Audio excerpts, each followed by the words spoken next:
Welcome on in and gather round, everyone. I'm Skirmisher Total War, and today we'll be diving into tactics used since humans have first learned how to throw sharp things at one another. Most famously utilized by Eastern kingdoms such as the Turkish forces during the Crusades, to whittle down the more heavily armored Christian forces, or the Mongols as they swept across Asia and Eastern Europe in a near unstoppable tide of hooves and arrows.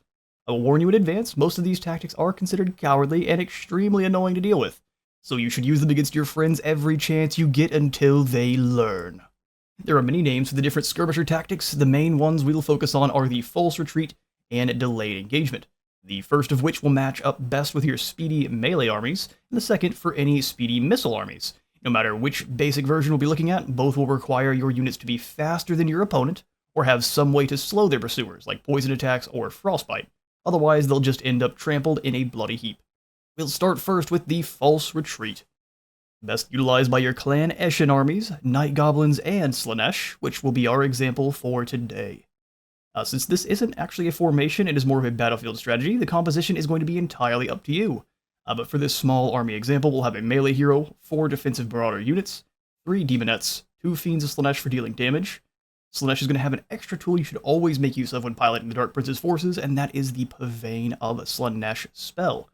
Now, what this does is cause your choice in enemy unit to rampage, which means you're going to lose control of that squad, and they'll come sprinting your way, frothing at the mouth, right out of position and into the waiting arms of your troops.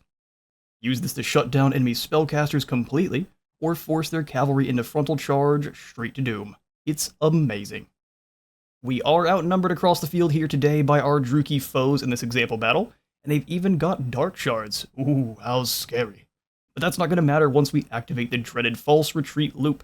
How this will work is we'll deploy a few of our troops like normal, and hide others nearby if possible.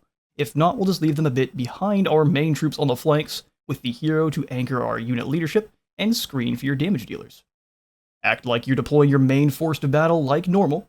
Ideally, you'll be able to Pavane of Slaanesh your foe's cavalry or any fast movers to draw them out of position for early destruction. This isn't always going to be possible. You must make sure to have a way to draw foes out in defensive battles, otherwise they'll just sit up on a hill and laugh at your attempts to lure them away from their position. But as your enemy troops approach, your units will bravely retreat back, trying to break unit cohesion and separate any dark shards from the protection of the swords and spears. Act like you're moving to attack and then pull back last second. Keep confusing the enemy troops until an opportunity to strike an isolated unit presents itself, then slam in with maximum aggression. Overwhelm and destroy that unit, and repeat until you've gained enough advantage to surround and wipe out the surviving army. This strategy requires a lot more micro and a bit of patience. Once you get the flow of charging in, pulling back, and waiting for an opportune moment, you'll start leg-sweeping armies on campaign you'd normally be completely walled by.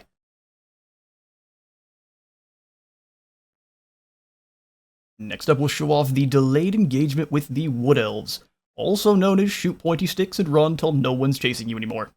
While it is a bit more nuanced than that, the basic premise is to use your speedy missile troops to run up and harass the more squishy or high-value units your enemy has, then pull back to a new position to do it all over again.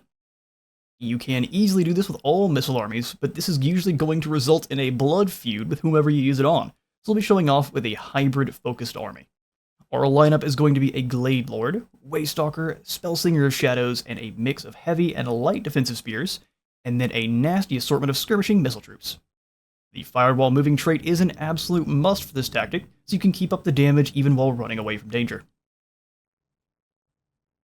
We'll deploy with our skirmishers up front, utilizing our light spears as an emergency defender in the case that warhounds or any other speedy units manage to close the gap. Their job is going to be to harass the most important damage-dealing units your foe has, be that elite missiles, a big chunky dino, or a spellslinger. Then they'll turn and keep just out of range of any pursuers, continuing to let arrows fly the entire time. Our Eternal Guard will deploy hidden when possible, quite a ways away from the actual fighting. Try to find the best possible geographical point, be that a choke point along the banks of a river, or even in the corner of the map, to give those lads the best odds to survive the melee. With the Wood Elves, you also want to try to battle in the trees when possible for any related buffs, but not every map will allow this. The main thing is to delay combat as long as you can, while weakening any damage dealers and drawing the enemy towards the rest of your troops. By the time they'll arrive at your front line, they'll be full of arrows and tired from all the running around the map. While they're getting the jimmies from your spearmen, circle your skirmishers round to deliver even more free arrows into the flanks of the troops caught up in melee. The only real weakness that the strategy has is if your foe has a ton of armor that your missiles just can't get through, or if they have an overwhelming amount of speedy monsters or cavalry that can run down those skirmishing troops before they can deal any damage. Don't worry about microing your defensive troops, their job is to hold the line and soak damage so your skirmishers can unleash havoc without having to dodge any punches themselves. I'll let the rest of this battle play on out as well, but let me know in the comments which of these two strategies you're already using, and which faction do you find works the best with these dastardly skirmish tactics. I'd love to hear from you, and if you made it this far into the video, thanks so much. Consider leaving a like for the Light God and a sub for the Sub Thone, they really help the channel out, and I will see you all in the next one.